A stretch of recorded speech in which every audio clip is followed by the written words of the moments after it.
as I presume most of you have figured out, I don't particularly give a lot of value to history sort of classes or introductory classes that are all lecture and no practical. That, I guess, should have been pretty obvious from the start, which is why I have you doing the writing and doing the presenting, so that you can get some practical in with the theoretical. And I'm not saying that theoretical doesn't have value, and as long as it's taught in a way that allows some practical to be taught at the same time, it's fine. But since I think we kind of have a little extra time, a couple of extra sessions here where I can present a little bit more in the more practical side. We've been talking about, or last week I introduced some discussion on PR marketing or PR advertising. You may know that we're looking at starting a major within our department of PR advertising. Again, as I mentioned the other day, partly because PR and journalism are so closely related. And it was partly for that reason that I created this PowerPoint to kind of explain how closely related they are.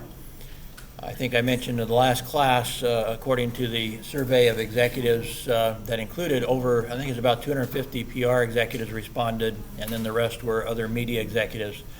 The PR executives agreed that basically the most important things that students should learn while they're at the university for PR are the very same things that they should learn if they're in journalism. And so even though there's a lot of differences between PR and journalism, the overlap is much greater than the differences. And so that's one reason why some universities still fight the idea that they should be in separate departments, because PR is somehow the antithesis of journalism by the fact that you're selling your services. And I think that's bizarre. The job that I had before I came here, I think we've talked about it some. I was, had a contract with the state of Washington, and for 7 years I wrote more than 250 articles about migrant education and education in general for the state's Department of Education. By the way, that has several lessons to learn. Is that you can write a lot of articles even about one subject. As I said, over 250 articles about one subject. In essence, the migrant education and other education issues that related directly to the migrant students.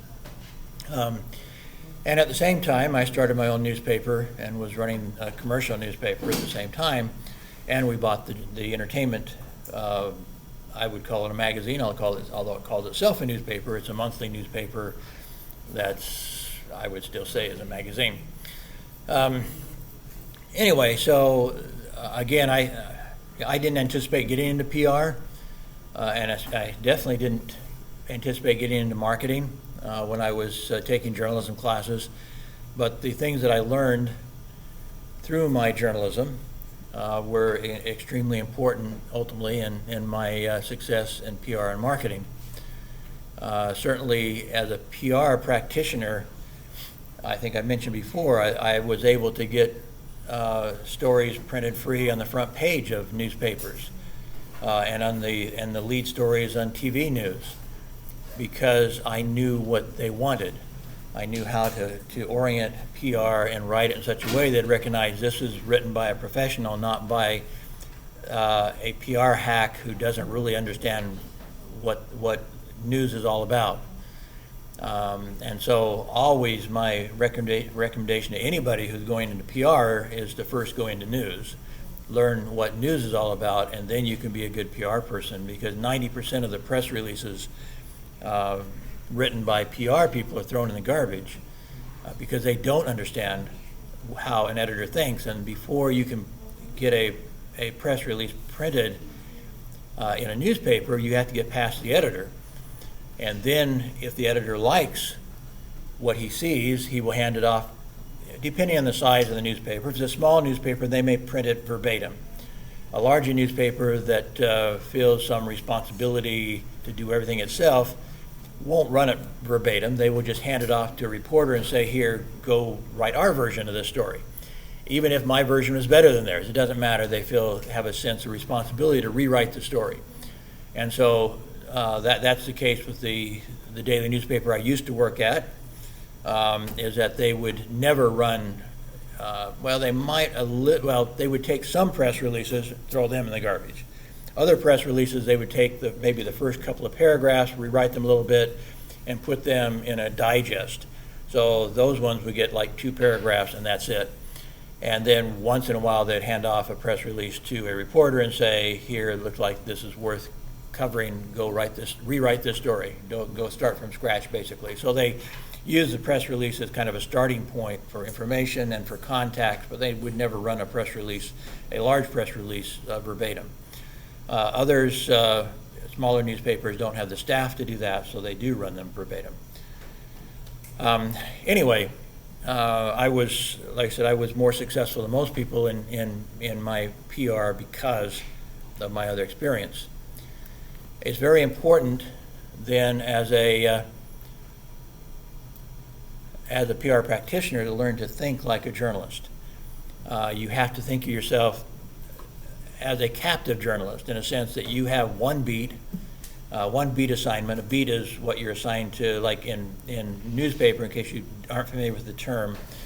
You might have the education beat. That's what all you write about. You might have a beat like the newspaper I was at. There was the biggest industry was the nuclear reservation, so we had one reporter assigned only to the nuclear reservation. That's all she wrote about, well, with a few exceptions. Somebody else might there's several people assigned to sports because that's so important, obviously.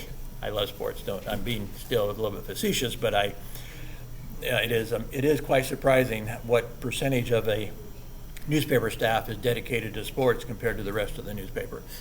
But other people would be, somebody would be responsible for the county government, somebody else for the city government, somebody else for would be responsible for the police, and would be all their stories would be about police and from their police sources.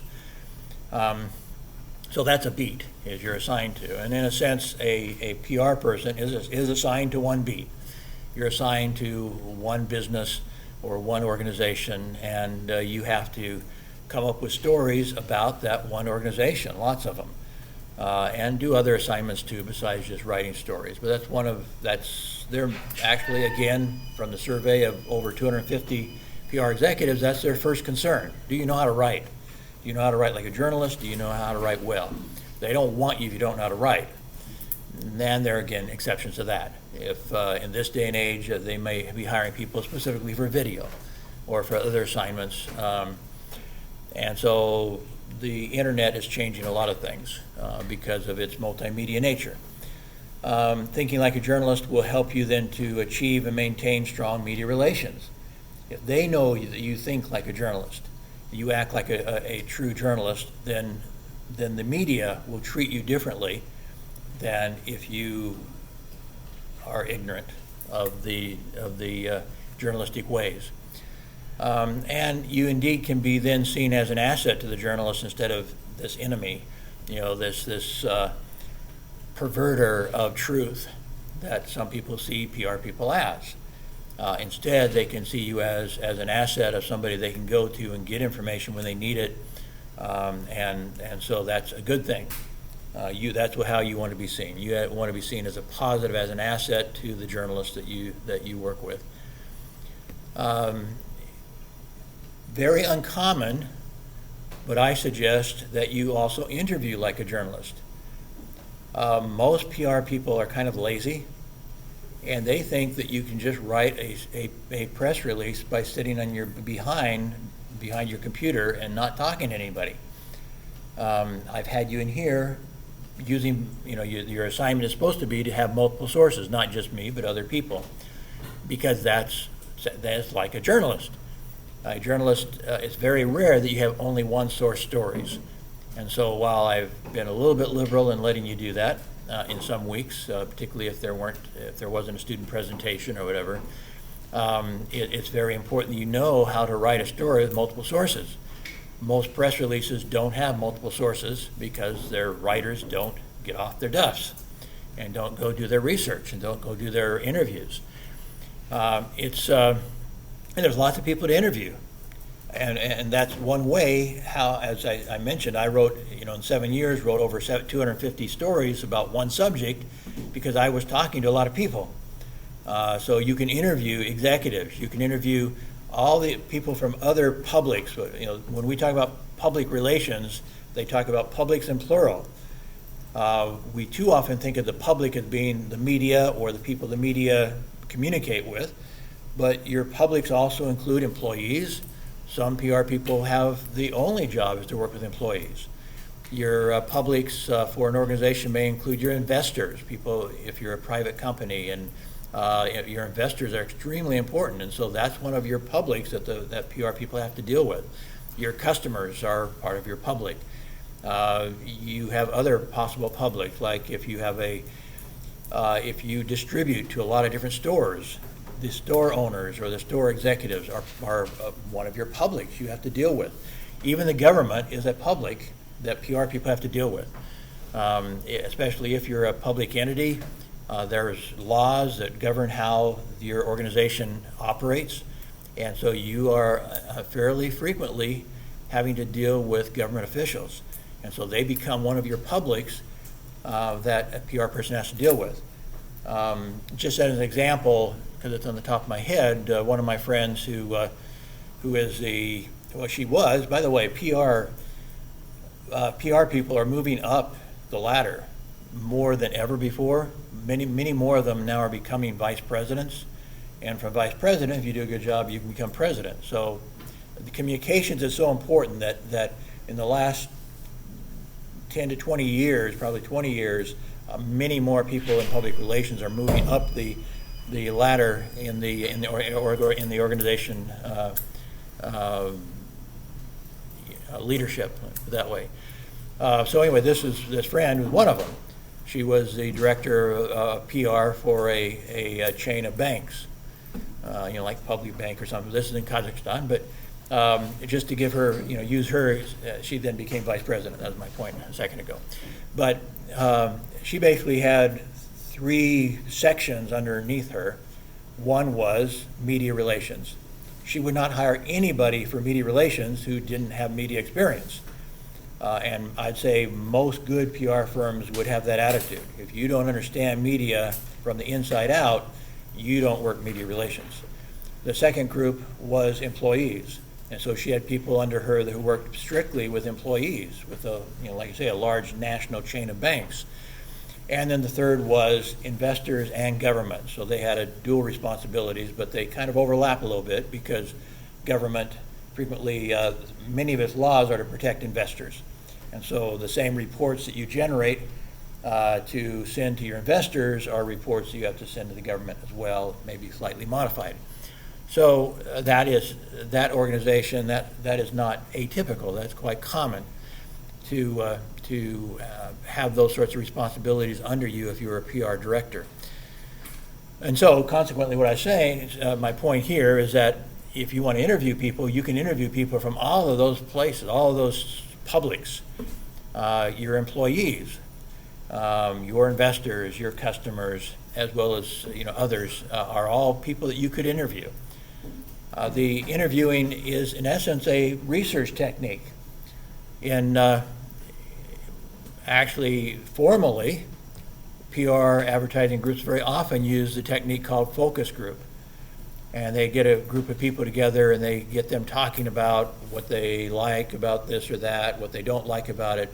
And it's a type of research to kind of, they might later do a survey of bigger numbers, but it gets them ready for a survey, or maybe they don't need the survey at all. They're still just kind of getting an idea. And some focus groups are big enough that they consider them equivalent to a survey regardless, but they're asking lots of open-ended questions and getting them to give their opinions and give their thoughts and what they come out with may surprise people. For example, I remember there was a focus group when McCain ran against Obama, and one of the things that came out of that focus group really surprised the leader of the focus group. By the way, you can make an entire career learning how to handle focus groups.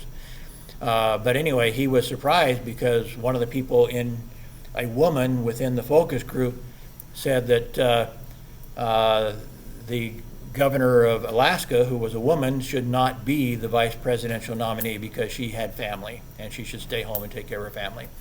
And in this day and age in America, that's seen as what? That's women equal rights and, out making their careers and stuff. And here she doesn't, this gal in this focus group thought she's, a female, even though she was already governor of Alaska, but she should be home taking care of her children. So you sometimes get things in a focus group that you absolutely could not have thought of on your own. Now, whether that woman represented a very large segment of society is questionable, but there are things like that come out of focus groups. So focus group is a formal technique of learning what you need to know about what's going on, what people are thinking, maybe what PR work you need to do, because people have a certain attitude. You need to do a certain, orient your PR work a certain way to try to address their concerns, for example. Well, in essence, if you interview enough people, that's almost like doing a focus group. And so if you, maybe at one occasion you're interviewing employees, so you're trying to find out what they like about the company, what they don't like about the company, and that actually helps you then in both ways. Particularly the ones again, you don't have to be unbiased as a PR person. You might use some of the quotes from the people who you interview who liked working for the company, and those who don't like working for the company, you probably don't use their quotes in the press release or in whatever it is you're writing, but you do learn from it. And so you still go up to management and say, if their employees are saying this, they have these concerns. So it actually functions as a type of research. As you interview people, you come up with good story ideas. For example, again, just kind of off the top of my head here, you might be talking to employees and you find out that one of them has a truly world-class hobby. Like he may have set up a barn with 1,000 model trains running around the barn or something, or he may be he may go out and feed the homeless every weekend, spend his days helping and feeding the homeless or whatever. You find somebody who has something interesting, and that's a story. They still represent your company, even though they're doing it on their own time. Somebody's hobby or somebody's outside activity can be an important press release for your company to let people see kind of the human face of your organization. So the interviews can lead directly to good story ideas. If you were working for a company, a technical company or a scientific company, you might find out from your interview about some cutting edge thing that your company's doing.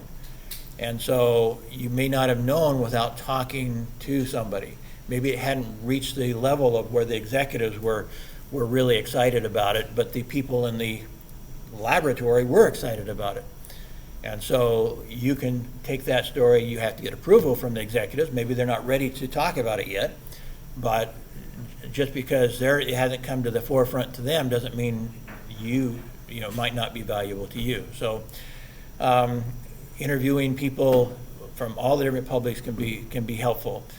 And then also, as I kind of suggested a second ago, as you interview people, you can gather quotes and information to help you with your story. So one of the techniques that I would say is most ignored by PR practitioners is the interview.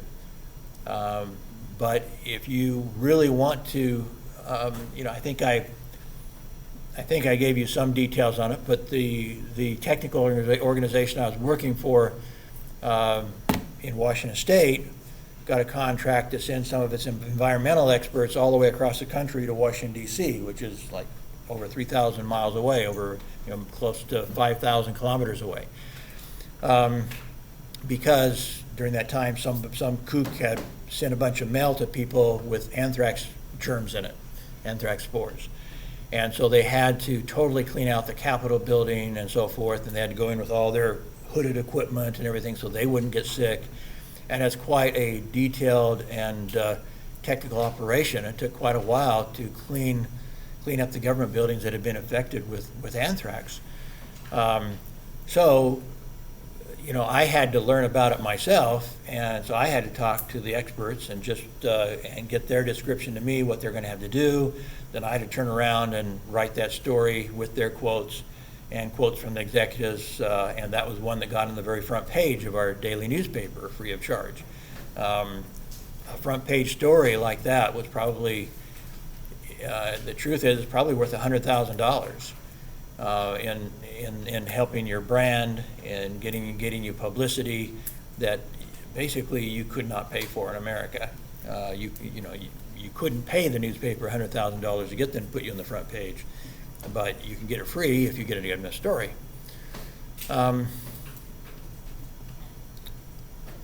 So you need to think like a journalist, interview like a journalist.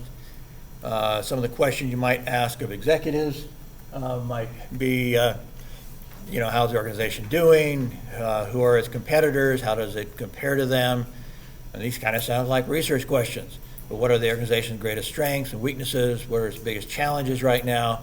As you ask these sorts of questions, you start finding out, as I said, what you need to be writing about, what you need to be doing your research on. And then again, once you find something, if you're interviewing them and you click something, they start getting really serious about something, whatever question might, get them emotional or excited or whatever you want to call it. Then you zero in on that, and you've got yourself a story, in at least one that you can be preparing. Again, employees, why do you work for this organization? How do you feel about your work for the organization, about the organization itself? You can ask them a lot of questions, clients, investors, donors. Why do you support or do business with this organization? What do you think the organization does well? Where do you think it can improve? That sort of stuff. So all of these questions help you to understand the circumstances so you know how to orient your PR and can lead to stories themselves. And then once you get the information, you should be writing like a journalist. Again, as I mentioned, you have to get past the journalistic gatekeepers, which typically includes the editor or an editor anyway. It might be the managing editor, it might be the metro editor, but some editor is going to go through any press release or PR information that you send out, and they're going to decide, if it's worth pursuing or ignoring and perhaps throwing away. Journalism style has been developed and refined in the most competitive free market in Earth's history. Right from the start, back in before it gained its freedom from Great Britain. Of course, the war against the War of Independence started in 1776, so that's quite a while back. But even before that, they had a sense of freedom, partly because the very nature of transportation and communication in those days kind of prevented Great Britain from restricting free speech in America. And so they felt free to say what they wanted to say. And they were kind of a rebellious group anyway, and they were upset with Great Britain for not letting them have any representation in Parliament. And so part of what they rebelled for was they were getting taxation without representation, and they felt like they were basically being enslaved by Great Britain, and so that justified their pursuit of independence. So the whole style of journalism, if you learn how to do it properly, is very effective because it has been generated over a long period of time. In a free market, it's like survival of the fittest. We've learned what works and what doesn't work. We learned that even though sensationalism, for example, or yellow journalism works in the short run, it doesn't work in the long run because you lose your credibility. And so you have to, you want to take your topic and make it as interesting as possible. You want to write a very good lead. You want to, emphasize the most interesting aspects, obviously, but you do not want to stretch the truth, and you do not want to write headlines that don't represent what your story is all about. So you don't want to overhype it and lose your credibility. So, for example, that's just one example of one of the things we've learned over the years is we don't practice yellow journalism anymore because it's not effective in the long run. It's only effective in the short run and ultimately subverts your efforts. Anyway, so we've learned a lot of things over the years, and so the style that has been developed in America and been transported to other countries is of value as you're writing for PR. How do they write? And basically all of my PR writing has been just straight. I mean, it's journalistic writing. It's obviously you're not going to say anything in your article that would offend your boss. But guess what? Even journalists have those restrictions sometimes. And sometimes they put them on themselves. I mentioned you send out, in fact, that's one of the problems of having a beat when you're a journalist, is that when you become a journalist and you're assigned a beat, you become too good of friends with people on your beat. And so even though that's good in the sense of being able to get stories from them, it's bad in the sense that you don't want to say anything that will offend them. And so it's every so often at a newspaper they will switch beats just so to break those relationships that are too close, where you cannot tell the truth, or you feel like you can't tell the truth anymore because you build a personal social relationship with somebody. So even if you're at a newspaper that is trying to practice the highest standards of journalism, you can self-restrict in the very same way that a PR person self-restricts what they write. Another example is it was actually the editor's wife, the managing editor's wife, who actually became publisher. The publisher's wife was our beat reporter for this nuclear reservation. Well, the reservation, it represented at least 10% of all the employment in our region, but it was more than 30% of all the income, all the salaries, because they paid very well. And so basically there were two main industries, the nuclear reservation and agriculture, very different industries. But you don't go out and make problems in your biggest industry. You start self-censoring a little bit. You're a little bit careful before you go after them with a negative story. And that's not because anybody told you to do that. By the way, that's one of the fallacies of a lot of professors and pseudo intellectual people are always about big corporations controlling the journalist. That's a joke, actually. That doesn't happen very much in America. I've heard of some. In fact, I've not been involved in the sense of being in that newspaper, but I was one of the reasons why they were censoring reporters from another newspaper, is that I was doing too good of a job in my PR work, and the other newspaper didn't like the political candidate I was supporting, and so they were basically censoring their reporters, telling them don't report on this guy, and throwing their stories in the garbage and stuff. So I've seen it happen, but it's not very common. By far, the biases and the censoring that happens is self-censoring, and the greatest biases are the biases of the writers themselves, not of the executives. By far.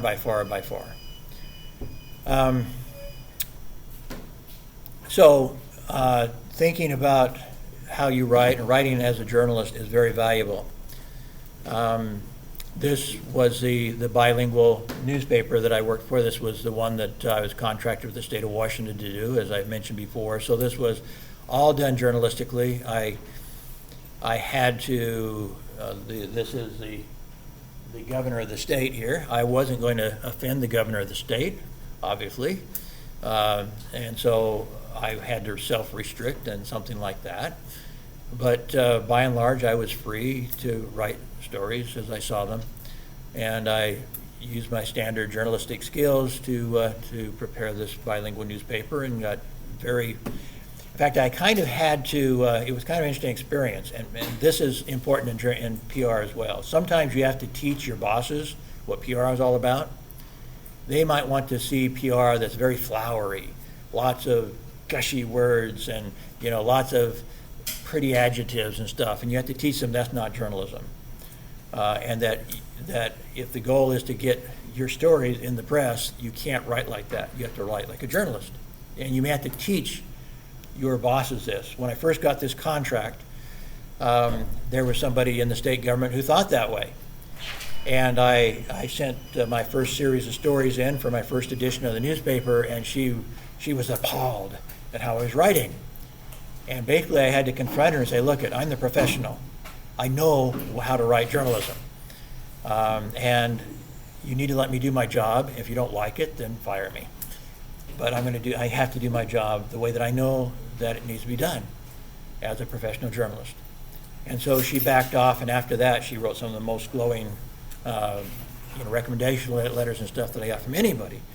But I had to teach her why we do short paragraphs, for example. She couldn't understand why I had all these short paragraphs, because that's not English composition.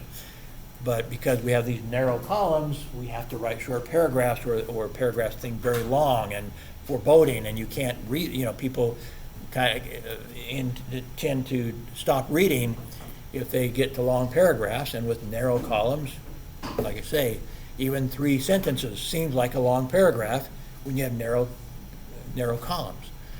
So things like that I had to teach them.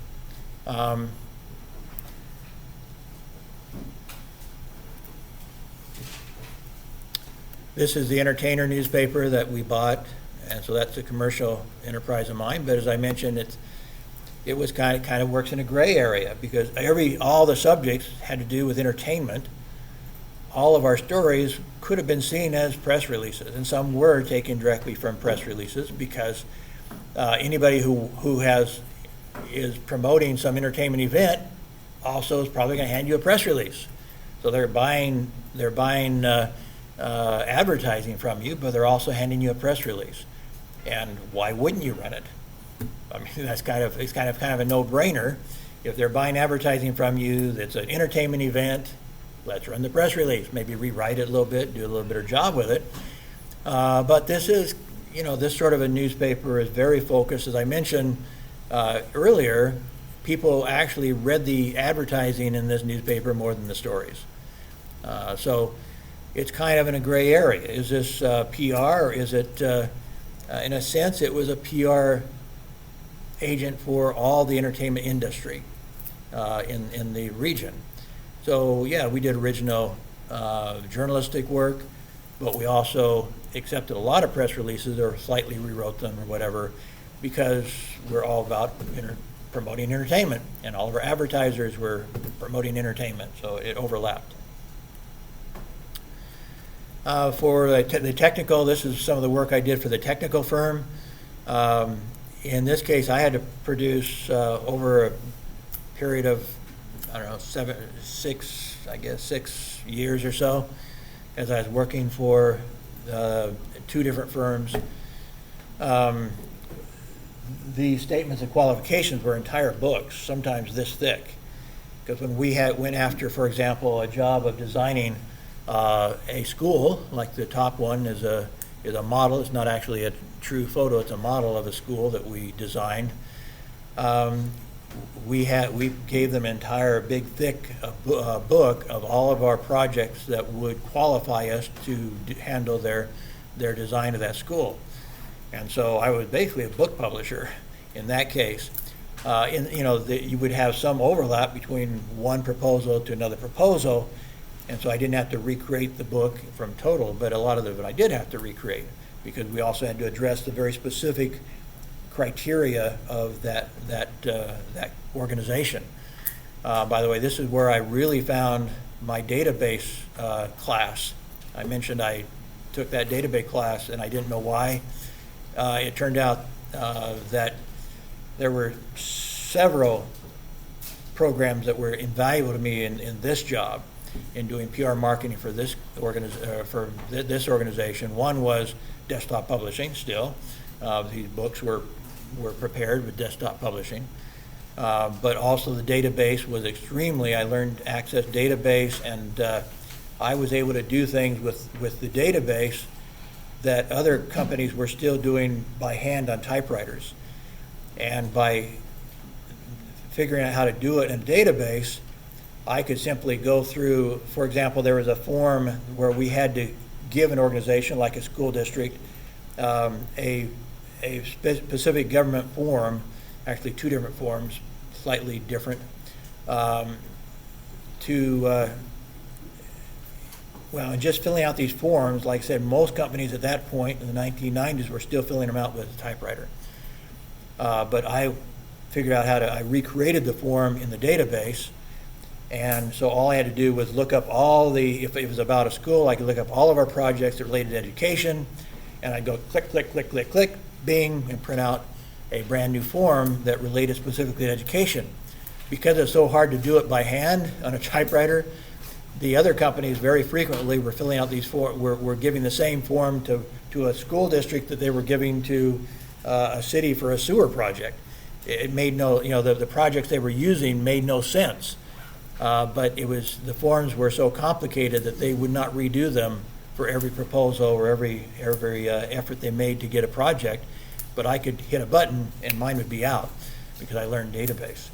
I also used it in you may not know, but there's something called mail merge, that you can write a letter and then with a database have information in every letter individualized.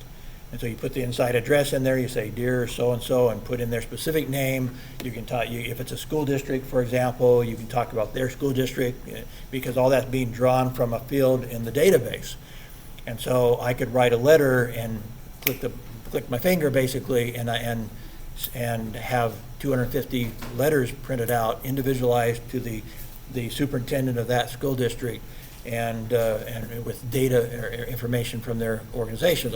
You've probably seen stuff like that. You've seen on the internet. It's the same thing. They do mail merge on email also. And so when you get individualized email, they're using a mail merge system that was really created originally for Word, for MS Word. And so that was extremely valuable to me. Before the World Wide Web really took off, I was using mail merge for postal correspondence. This was my own election I ran for city council and won on the left side, and this was just the front page of a 4-page flyer I created. I spent, there were 8 people running for various offices. There's 4 different city council offices, but we were all voted on by the general public. And some of the people spent $10,000 on their campaigns. I spent $2,000, but because I knew desktop publishing and knew how to do things, I got the most votes of all the candidates, and I spent, like I say, 1/5 as much as some of the candidates by doing my own work. The one on the right was way back in 1973. I was talking about doing native advertising. This was native advertising here. This not so much because that was a flyer that we handed out, but we also had inserted into the newspaper. But this was true native advertising. We would buy the entire page for this candidate, and you can just barely see it, but down here and at the very top and top of all the way across every column, it says paid political ad, paid political ad, paid political ad. And so all of this was an ad, but we made it look like a news page. And even in the sense of putting an ad on the news page, because news pages typically have ads on them, except the front page. So we would put ads on the page too. The guy who was in charge of overseeing all of the elections in that region said he read most of the page before he realized it was an ad, which is what you're trying to do with native advertising. You're trying to get people to read so when you have a sponsored item in Facebook, you want even though it says sponsored, most people don't notice if it looks like it's real organic content, that it's interesting stuff. I pass around some sponsored stuff even when I know it's sponsored. There's a company organization that is doing. They're flying drones with video cameras, and so they have videos of all sorts of places. They probably have one for. I know they have one for Singapore because I actually shared that on Facebook. But they have these drone flights coming over and doing these videos of different places around the world, and I find those fascinating. So even though I know they're sponsored, I go ahead and share their drone videos. But they're counting on most people not even noticing that they're sponsored. And if they do their job right, if they do it like a journalist, that people won't know. They won't notice that it is a paid ad, as they did not notice this was a paid ad. When I took over this campaign, there were 8 people running for mayor of Tampa, Florida. Mine was the only Republican. There had never been a Republican ever elected as mayor of Tampa, Florida. And he was in the very last spot, 8th place. Using this type of advertising, I brought him up into 1st place. He ended up losing, I think, an illegal election because the mafia controls Tampa, a lot of Tampa, and this is where the daily newspaper, supposedly a highly esteemed daily newspaper, was actually, they were taking stories that their reporters were writing about him and throwing them in the garbage right in front of them because they did not want him to win. And we won 2/3 of all the precincts, and somehow we lost the election, which is pretty hard to do. So I think there was some fishy stuff going on. But regardless, we definitely proved the value of native advertising. In the last newspaper before the election, about 8 other candidates tried to copy what I was doing because they realized how effective it was, and they'd never seen native advertising before. And the marketing firms that tried to copy me didn't know how to do it, and so theirs looked kind of stupid. But it was obvious that they were trying to copy me. They realized that this was a type of advertising that was extremely effective. So it's kind of a merger of PR and advertising when you do native advertising.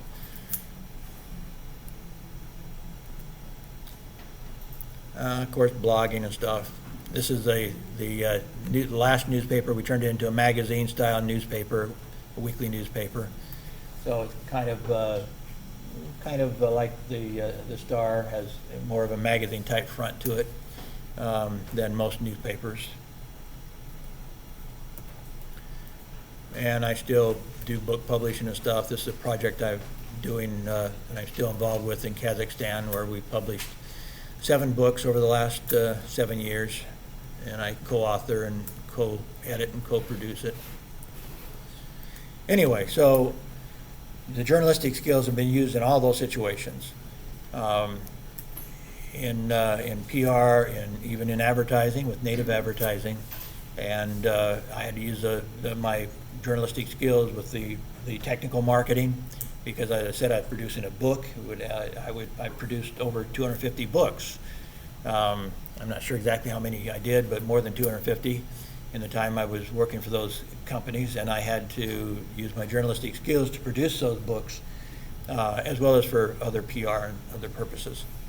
Some of the key points in journalistic writing from America that I think you need to understand, and I've been trying to teach these to you during the year. First off, how you organize it. You need to find your whammy or your hook, whatever you want to call it. What is it? What you're going to feature in your story? Some of you, in just this last story report that you submitted, I had to, or at least the last one I graded, I had to kind of remind you that a lead that is boring doesn't work. You have to find a good subject. So you just don't grab the first quote you come up with and throw into your lead. It needs to have an interesting aspect to it. And so you're trying to find that aspect and look through all your notes. What is the most interesting thing I have? And again, remember, it's not just interesting for people in the class, but I'm looking for you to find interesting things that would be interesting to people outside of the class. You need to write that powerful lead, and then from there you use the inverted pyramid. Actually, do I have the no? Again, I think I told you that the inverted pyramid was created during the Civil War when they're blowing up telegraphs, and basically the editors started telling the reporters, send us the most interesting stuff first, because the telegraph line might get blown up before you finish your story. And so that's what they started doing, and it became very popular. And so that's that's kind of the world standard, the international standard now of news writing, is to write an inverted pyramid with the most interesting stuff at first. And so we do not write chronologically. Some of you are still putting in phrases like, he concluded, or something like that, or after that, this other person spoke. Anytime you make a chronological reference, then you're basically admitting you're not writing an inverted pyramid. Inverted pyramid has no chronology to it. You don't write from first to last. You write what's important, what's most important or most interesting, to the least important and least interesting. There has to be a little bit of that's not exact, because sometimes just in trying to fit things together and make it flow, you can't do exactly that. So, for example, I've mentioned if you have maybe you have some really good quotes from me about advertising, and the same week you have stuff from one of the groups about what's our next subject? Media and human well-being. Well, the two don't even mesh very well, but you're at a conference. So those are your two subjects, advertising and media and well-being of how that's affected by media. Well, as I mentioned before, you choose one of them as your lead, so that may be mine about advertising. Your paragraph 2, you also slip a little bit in there from the student group to introduce them that there is another subject that was talked about at the conference. And then at that point, just for organizational purposes, you might go ahead and write several paragraphs about what I said before you write several paragraphs about what they said. So that's not exactly inverted pyramid. It is in the sense that you chose which one to put first, but you wrote several paragraphs about it, and that may include the least interesting aspect of what they were talking about before you got to the most interesting aspect of what the other group talked about, which technically was probably more interesting and more important than the last thing you wrote about the first subject. So it's not an exact inverted pyramid, but the essence is that you want the most interesting stuff at the first, the most interesting subject. You may go ahead and write several paragraphs to where you kind of peter out on the importance of that subject before you go to another subject, but nonetheless, it's basically inverted pyramid. Simplify to clarify. That's going back to that. Don't overthink this. Don't try to use big words. Use simple words. We're looking at, basically the vocabulary of about a 14-year-old is what we're trying to shoot at, because if we can make a 14-year-old understand it, the typical 14-year-old, then that means almost everybody that's going to read a newspaper can understand what we're writing about. And so we want to keep it simple words, simple sentences, simple paragraphs, and all of that helps provide clarity for everything you're writing about. Some of you have had a hard time knowing how to deal with these terms that we're using in our primary textbook, velocity and all this sort of stuff that's used in a different way. People may know the word velocity, but they associate that with a car or a spaceship or something. They don't understand the word as it's related to what we're talking about. And so it's hard for some of you to try to explain, to write in such a way that it's clear to an average reader and not just somebody who actually was a member of the class. Attribute to verify for credibility's sake. Attribute essentially everything to a credible source. And this is true for PR, by the way. There's even a technique in PR and propaganda called the inoculation theory of propaganda, where you actually write more than just about you're promoting a political candidate. You actually include in your story something from the other candidate. And the purpose of that is to basically demolish him. You help the reader knows what your candidate stands for, and you tell them what according to your perspective, what the other candidate stands for, and then your side is much stronger than their side, and so they agree with you, and they think they understand what the other person stands for, but they don't really understand him because he didn't talk for himself. All they know is what you told them, what you told the reader they represented. That's one of the problems with biased reporting in journalism right now. There's a lot of very biased reporting going on that really, in essence, is the inoculation theory of propaganda. If you have more sources from one side of the issue than the other side, you're inoculating the person against the other side. If you put the side that you're in favor of at the top of the story and the defense buried in the story, that's inoculation propaganda.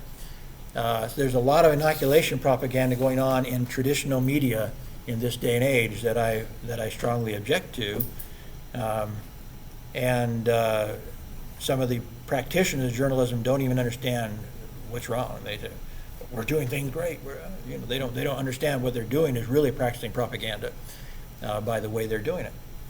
But they think they're right. So we get down to this is a press release for the former university where I worked at. This is just going through a couple examples. I'm not going to take the time. This is in the video if you wanted to look at it yourself. But a very typical press release has no quotes in it.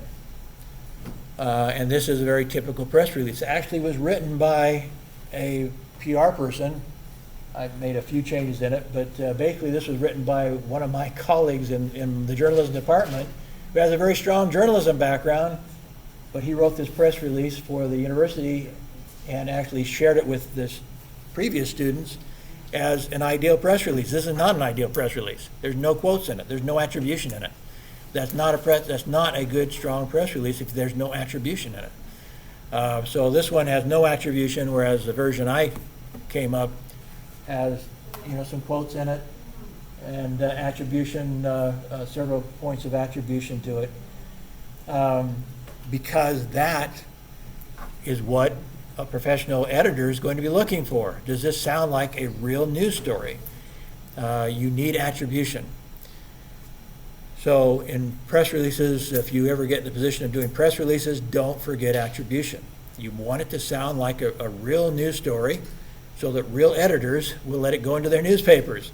And if you don't do it the way they would do it, in fact, I think I said this before, my perspective is when I do press release, I want to do a better job than the real reporter would do. That's my perspective. I want to do it more professionally than the real reporter would do it. Because when I want the editor to see this and I want him to say, wow, this is an important story. And that's how the story gets on the front page. If you can wow them with your professional approach to a story, then it can go to the front page or other highly read page. So you absolutely want to write it like a professional journalist would. Reporters frequently do Q&As. This is the common one, just a question, answer, question, answer, question, answer. I've actually never seen this done, but as I thought about it, why not put attribution in it? In fact, you can put attribution from various people and put an email up there. It doesn't have to be an email that actually goes to that person. I own several websites, and basically I'm the only person in my organization, so it doesn't matter what's up here. Anything with that has my URL at the end of it comes to me. And so you could do the same thing for the organization so that no matter whose name you put up here, it's still going to the PR department.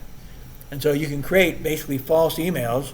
So you can put up, have Q&As from all of your top executives, put their name in it, put an email that looks like it would be their email, but it's really going to the PR department.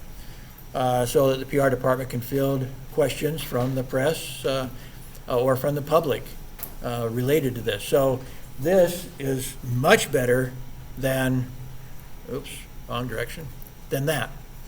Just a Q&A without any attribution at all is not nearly as good as one with attribution. So even in a Q&A, why not attribute it? More credibility and also contact information, even if that contact information is false in a sense, even if it's going to the PR department, it helps say a reporter going to this page, it allows them to use this in a story. If you have a precise a precise source, he can use that in a story. But he's not going to use that in a story. At least he's going to try to avoid it. Because in this one, you're going to have to say, according to the website, such and such. Whereas this one, according to the vice president, such and such. Which is a better source, the website or the vice president? That's kind of a no-brainer. So a reporter is going to much rather quote a vice president than he's going to want to quote a website. Another type of thing they frequently do executive biographies. And this is one I actually took from the internet for, was this Disney? No, I can't remember who it was for. Anyway, it is for Disney. So, Disney, of all the companies in the world, Disney should be one of the most creative, right? And yet this is to me, a very boring executive biography. Kevin Meyer was appointed executive vice president of the new corporate strategy and business development group in June 2005. Very boring stuff. My perspective in PR is, and as a journalist, you don't write anything that's boring. There's never an excuse to write anything boring.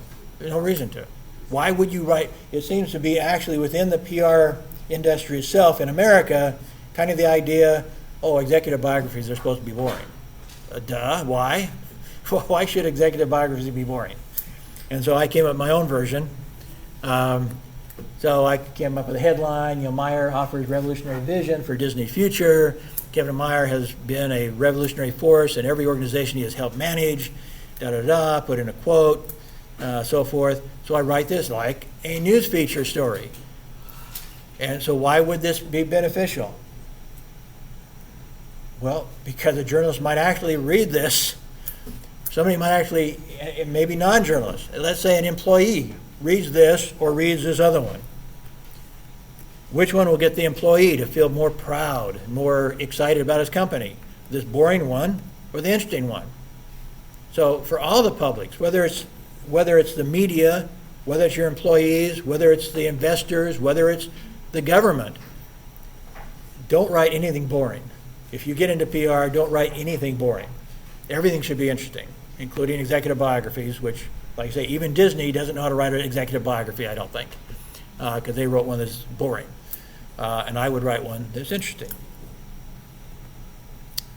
So, again, in review, think of yourself like a captive journalist. You interview people like a journalist. You write like a journalist. You use news style and so forth. This is just kind of a review of a typical PR advertising plan. You needed to define your problem or your opportunity that you're pursuing.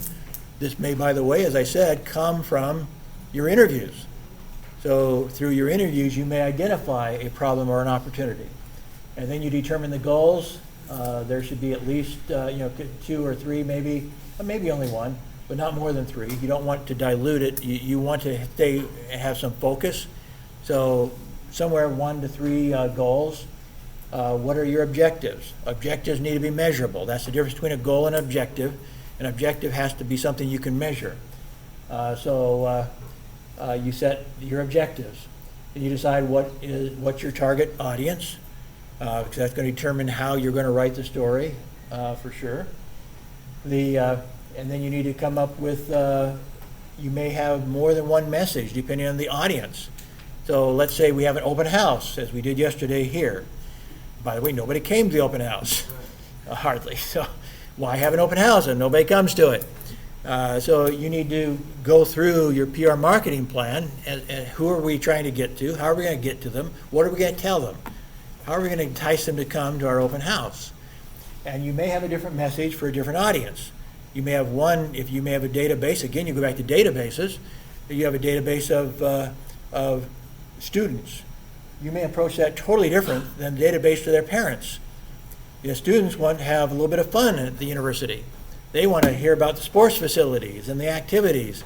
They don't want to just hear about the educational opportunities. They want to know more than that. The parents, they want to know about the educational opportunities and the cost and the future of their children that graduate from here. So they have a totally different perspective. The students and the parents are totally different. And in the case of the open house, I don't know who else you'd be sending it to, but anyway, so you identify your audiences and how to target your messages for them. So you create a campaign strategy. How are we going to get to them? Can we use social media? Can we use press releases to the traditional media? Do we have a database we can send letters out or emails out to individuals? If you don't, by the way, you should. And tactics are exactly what you do. So the tactics are specifically, this is kind of in general, the general traditional media, new media stuff, and then this is very exact. When you get to your actual tactic, we are going to buy native advertising on Facebook and other social media sites.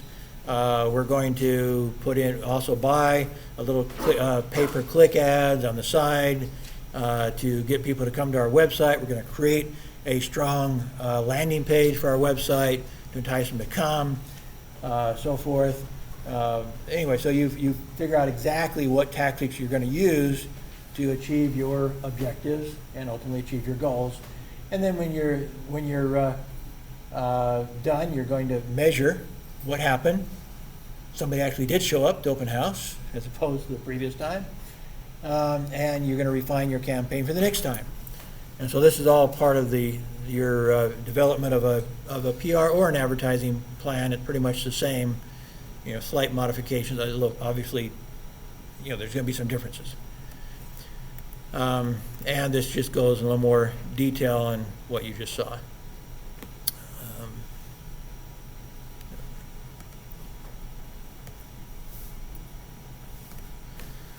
Okay, so that's, like I said, I wanted to share a little bit of practical with you in this, as we talked last week, a little bit about PR advertising. And so those are some practical skills you can employ. And as you think about journalism, understand this could be your future. PR may be your future, whether you think you want it to be now or not. By the way, women dominate PR in America. Men tend to dominate journalism and women tend to dominate PR. There's a little bit differences between them. Women are typically better in social relations, and so they can do better in PR, and this is stereotyping, but nonetheless there's some truth to stereotypes. And journalism tends to be more confrontational, and a lot of women don't like confrontation, so they would rather be in PR than journalism. But regardless, I've enjoyed both. They've both been rewarding. PR can be financially more rewarding, actually, than journalism in many cases. And they have regular hours, which is why I went into PR marketing, was that I had kids that were growing up and I didn't get to see them very much as a journalist, so I went into PR marketing and got to see them on a normal, regular basis. So, okay, so group 6, ready to come up and finish your presentation?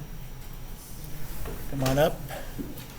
I'm Xiamen, and I'm gonna talk about why media arise to you. It is proposed that new media were poured into broad by rising demand, not driven by rising supply. That means demand comes first and supply follows. This theory has been approved. This theory has been approved by scholars studying the more general process of technical innovation, adoption, and dissemination. And thanks to their work, we know that what might be called the rules governing the discovering of the new tool, its initial use, and its spread through the population.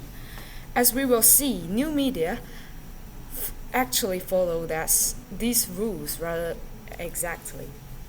And there are 7 rules provided by Marshall T. Poe in the textbooks for explaining why media arise. Firstly, Rule 1, groups of thinkers discover new technologies. How are new technologies conceived? We sometimes say that protein geniuses, your Da Vinci's, Edison's, and Oppenheimer's, come up with them, but that's wrong. These folks were smart and creative, but they had a lot of help. Thinkers were on the trail of discovering, and some were quite close to the end when the discovery was made. And we also sometimes say that necessity is mother of innovation, but that's wrong too. Clearly, something impels people to create, but we know that it's not necessity. For the first 170,000 years of human existence, we live under dire necessity: thirst, hunger, disease. Yet we invented almost nothing. Alas, we seem to have forgotten that as well. What record shows is that the groups of interested people, thinkers, almost always stand behind the discovery of new technologies and do not work alone, and they do not work because they must. They work together with others on problems that may or may not be important. Number 2, thinkers can only discover the technologies in their technome. One of the principles of biological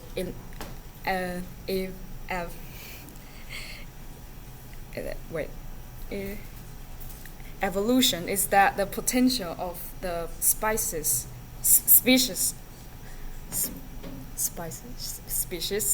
to involve new traits is constrained by its genome.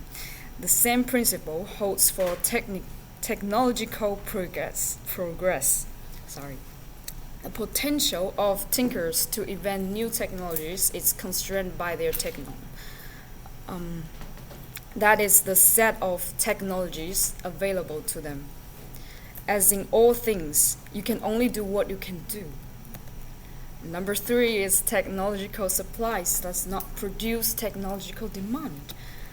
We generally say that new technologies are invented because people find them useful. That, however, is not quite right. If it were, then we wouldn't find that the supply of useful tools almost always outstrips demands for useful tools. For most of our history, we had what all amounts to excess technical capacity. We can build more tools than we use. And number 4 is technological demand, if unfocused, does not produce technological supply. We generally say that new technologies enter mass use because a lot of people want them. That, however, isn't quite right either. If it were, then we would find that mass demand for useful tools always translate into mass supply, and it doesn't. That's because technological demand is often unfocused. For a whole variety of reasons, new tools generally cost more and were worth less when they first appeared than once they have been adopted en masse. This is another way of saying that the barrier to early adoption is higher than the barrier to late adoption. The problem is that the barrier to early adoption is often too high for individuals, and even if there are a large number of them. Thus, for want of early adopters, the new tool never enters mass use. Number 5. Only organized interest can produce the demand necessary to pull a new technology into mass use. We live in an individualistic age, and therefore think individuals make history. Actually, they don't. At this not technological history, only what we will call organized interest can overcome the barriers to early adoption in Rule 4. Organized interest, however, can get a ball rolling, can coordinate it and have a common purpose, and they can create, gather, and pool resources, compare their members and others to do their bidding, and focus their power on specific goals, such as engineering and adopting a new technology. Organized interest can take many forms and pursue many purposes.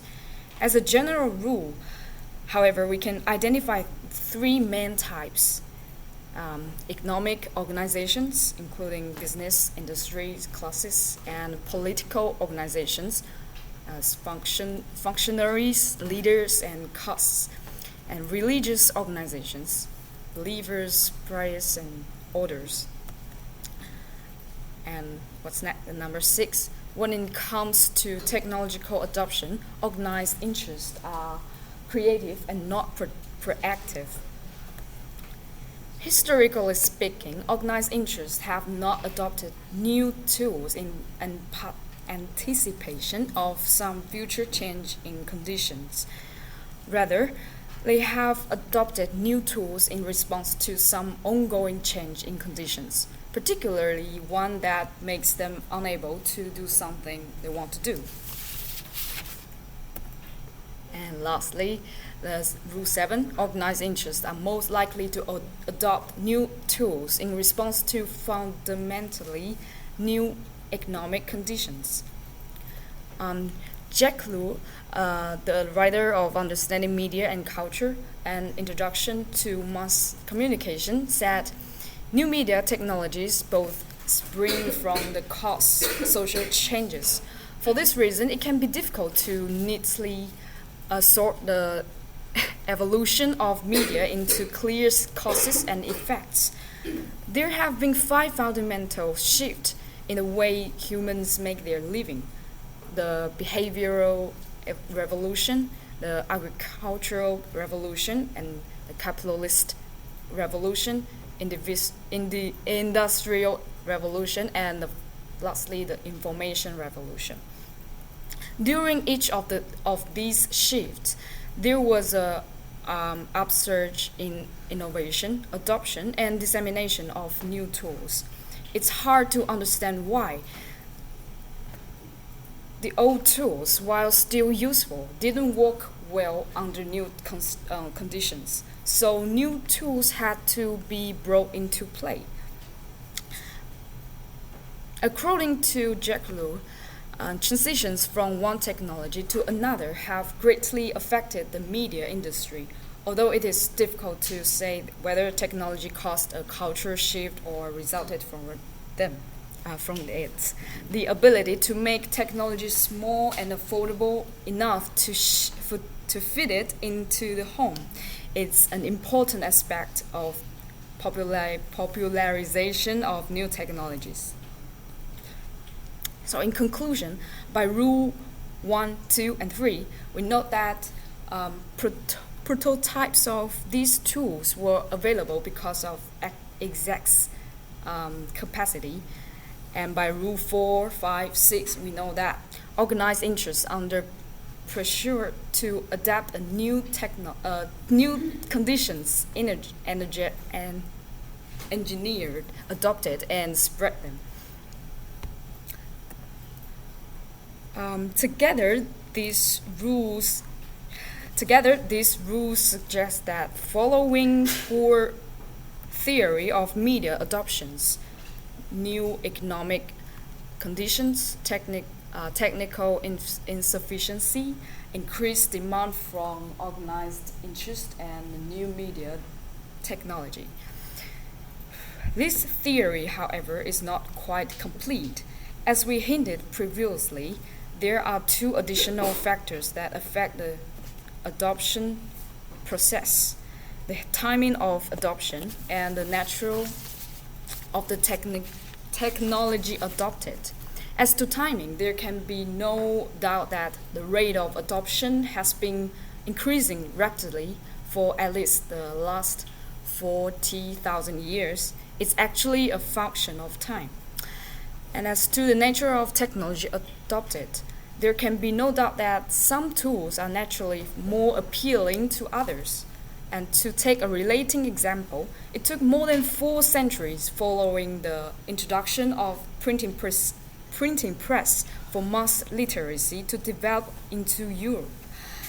And it took only a few decades for television to become a staple of everyday life. Reading is hard and not much fun. Watching is easy and fun. The rate of adoption, then it's also a clear function of natural ease of use and enjoyment. And next, what media do? Media fulfill several rules in society, including the following: entertaining and providing an outlet for imagination, and educating and informing, serving as a public forum for the discussion of important issues, and acting as a watchdog for government, business, and other institutions. It is argued that the physical attributes of media push society and ideas in new directions. This theory is largely correct, but needs expansion and refinement. We will reformulate as follows: new medium attributes, network attributes, and social practice and values. Media networks and culture each have their own type-specific attributes, and that these attributes are causally related one and to another. And let's describe each set of attributes and the relationships between them in turn. Thanks.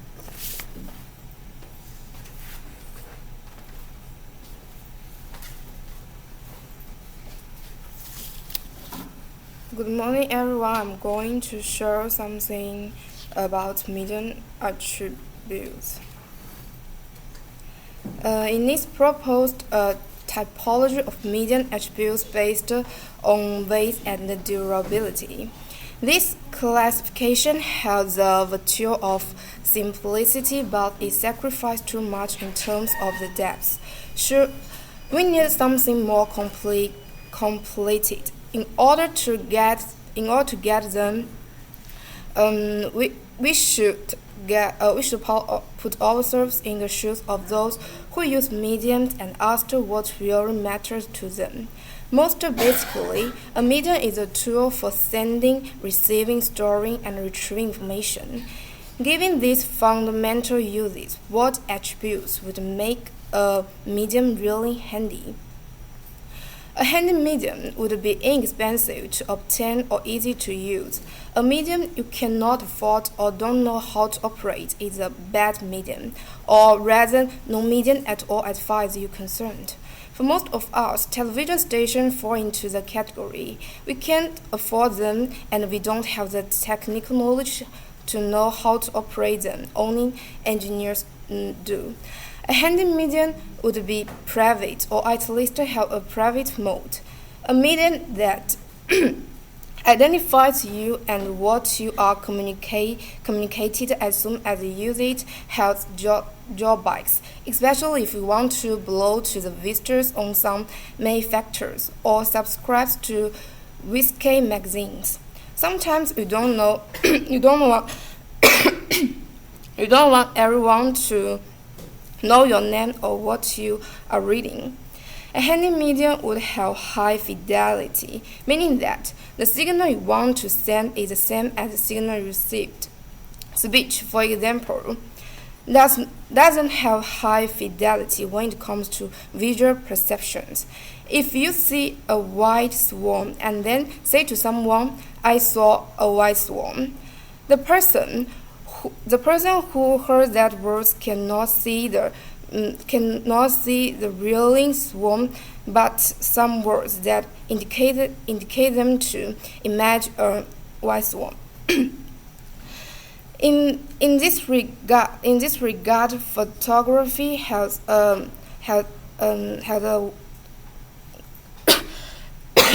photography has advantage to do that.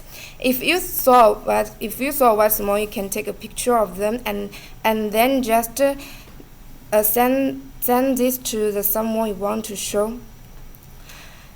A handy medium would convey information in high volumes. Sorry.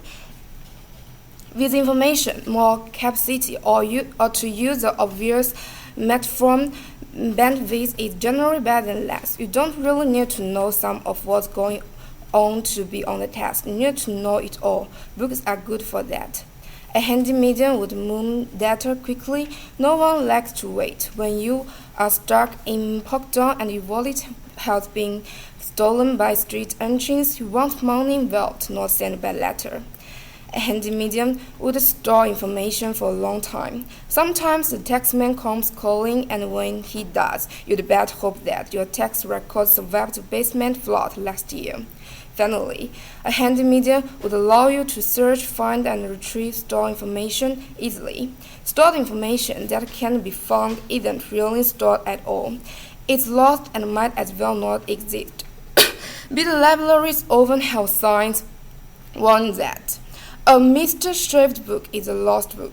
Think about that next time you decide to do the library a favor by putting a book back on the shelf yourself.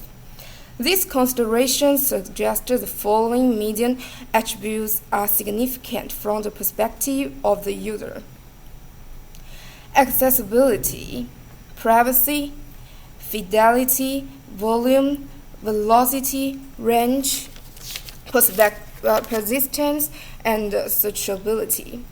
We might well say that a really handy medium would possess all of these attributes, and a nearly useless medium would possess none of them. That, however, would be a mistake. For in fact, all mediums possess them to one degree to another. It's easy to see that speech has the attributes accessibility because virtually everyone has access to it. It's hard to understand that kept semaphore lines, series of towers with manually operated signaling devices atop them also have the attributes accessibility, given that almost no one has access to them. But they do, after all. Someone has access to them when they were built. It's just that speech has a lot of accessibility, and the Cape semaphore line only have a little.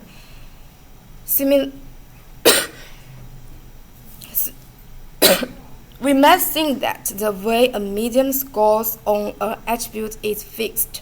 Speech, we might say, will always score well on accessibility, while Cape semaphore lines always score poorly. That, however, would always be a mistake.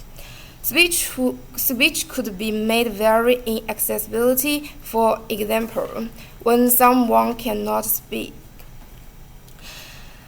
But the Cape semaphore lines could be made very accessible, for example, by building everyone their own semaphore tower.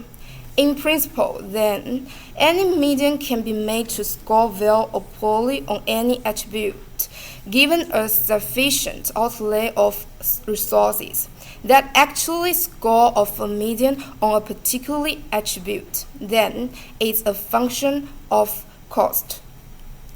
This insight enables us to recast our definition of attributes as follows: accessibility, the cost of getting and using a medium; privacy, the cost of hiding the identity of users and the content of messages in a medium; fidelity, the degree to which data in a medium are coded; volume, the cost of sending message in a medium relative to size; velocity, the cost of sending message in a medium relative to speed; range, the cost of sending message in a medium relative to distance; persistence, the cost of storing message in a medium relative to time; searchability, the cost of finding message in a medium. While the cost is low, the score will be high. While the cost is high, the score will be low. The cost of acquiring the using speech is generally low, so it will be highly accessible. The cost of acquiring and using cap semaphore lines is generally high, so there will be relatively inaccessibility. Thank you.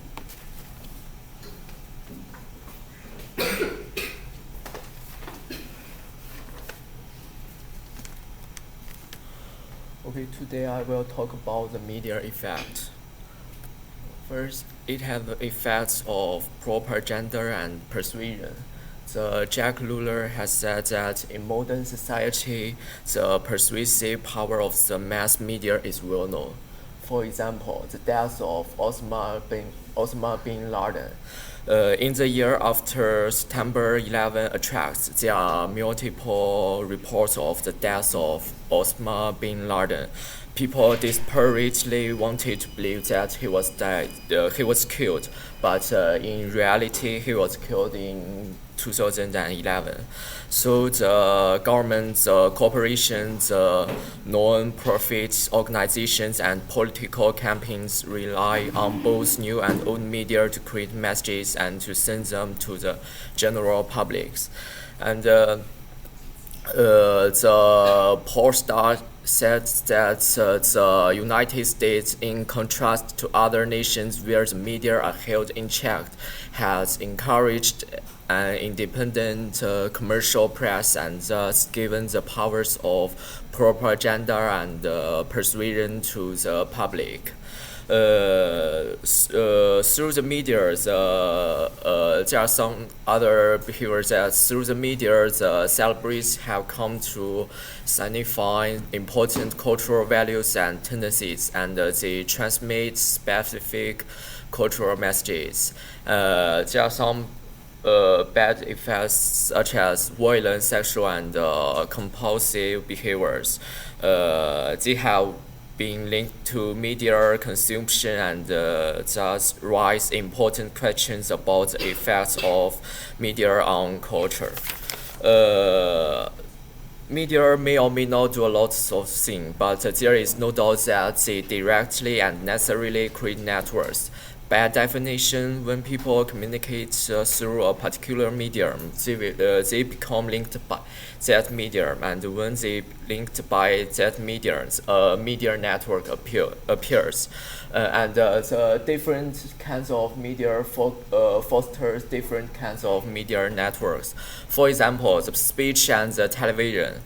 How many people are in your circle of friends? A typical speech network, maybe just a few dozen. And how many people watch a major broadcast TV network? Maybe the millions. So the unneeded speech can just for your circle of friends. It has a short range, and therefore the effective networks built with it should be small. And the television signals have a long range, and therefore the effective network built with them should be large. Media with short range creates geographically concentrated networks, and the media with long range creates large and diffuse networks. The particular media attributes create particular network attributes. The accessibility creates a concentration network. The privacy creates segmentation network. The fidelity creates iconicity network. The volume creates the constraint network. The velocity creates dialogicity network. The range creates extent network. The persistent creates addition network, and the searchability creates a mapedness network.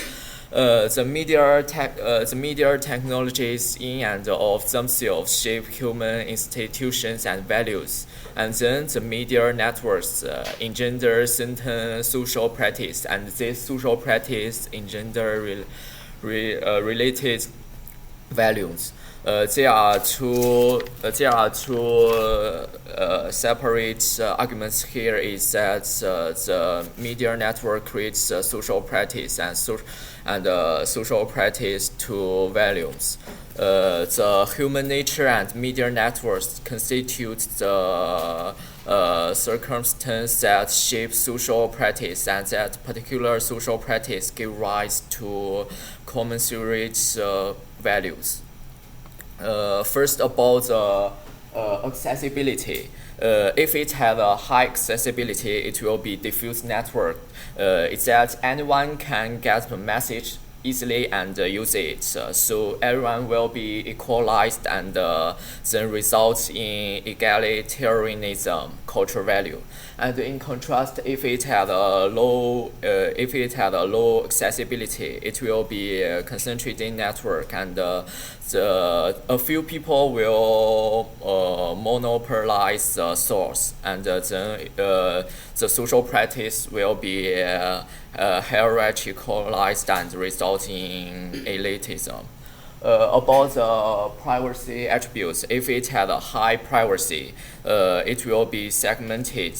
The humans can use a medium to remove certain activities from public gaze to privatize them, and the social practice will be closed and result in privatism.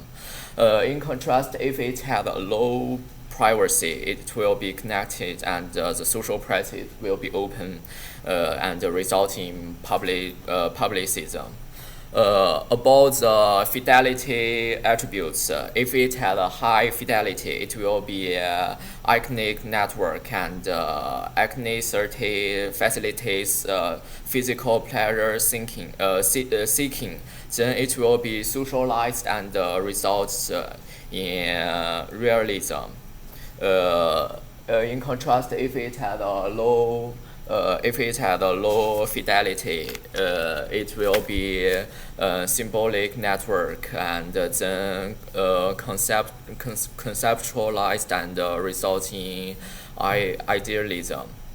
About the volume, if it had a high volume, it will be an unconstrained network, and get more entertainment, and realized in it will be heightenized, and volume entertainment then results in hedonism. In contrast, if it had a low volume, it will be a constrained network, and then the social practice will be economized and results in asceticism, cultural value. About the velocity, if it has a high velocity, it will be dialogic network, and anyone has the right to share their opinions. It will be democratized society, and results in deliberativism, cultural value. In contrast, if it had a low velocity, it will be monologic networks, and powerful people rule this society. It will be centralized and results in authoritarianism.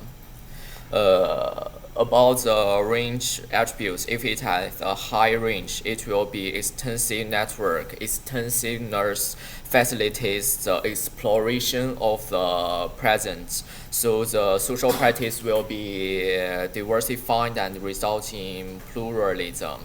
And in contrast, if it had a low range, it will be intensive network. The social practice will be simplified and result in monism. About the persistence, if it had a high persistence, it will be additive network. Addition facilitates the exploration of the past. So the social practice will be historicized and result in temporalism, cultural value.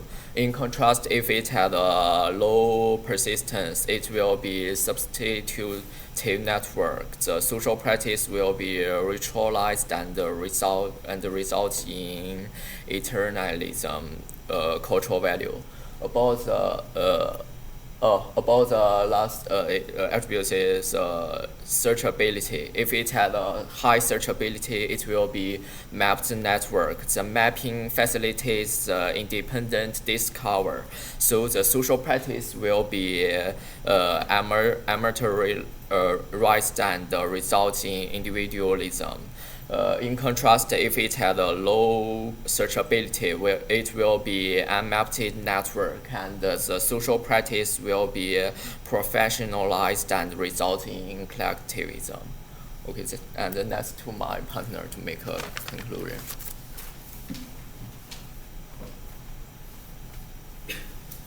Okay, my name is Ko Sing Jin.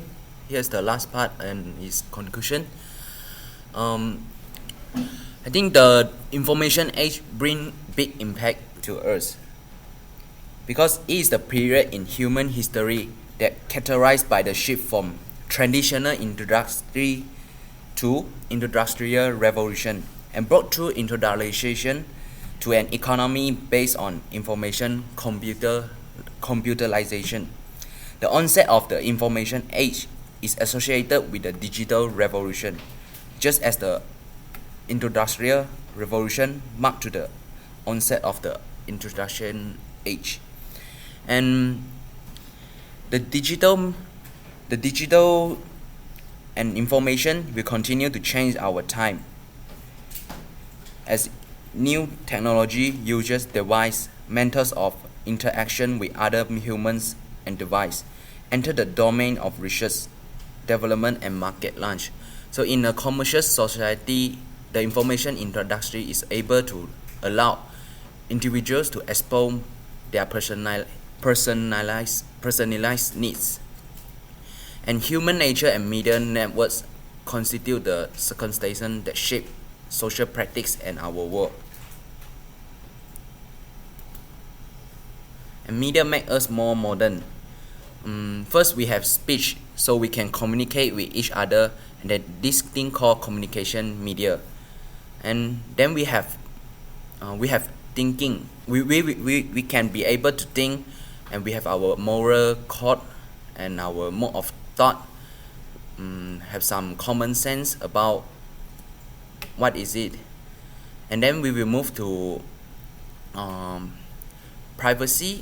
Actually, is our own thinking way. We will think about privacy and our political side, and we also have some different type of thinking, like conservative of cognitive effects. They will lead us to think more about we will think more about anything.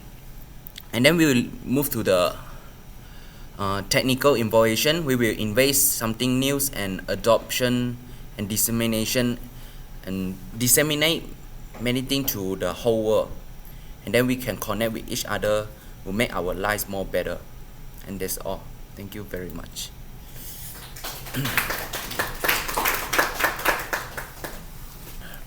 Okay, well, we're out of time. I have, I think the PowerPoint has raised some issues that I want to talk about next time. With the last group, again, you can actually, the last group can do either present on Friday or on Monday. You can choose. The last group can.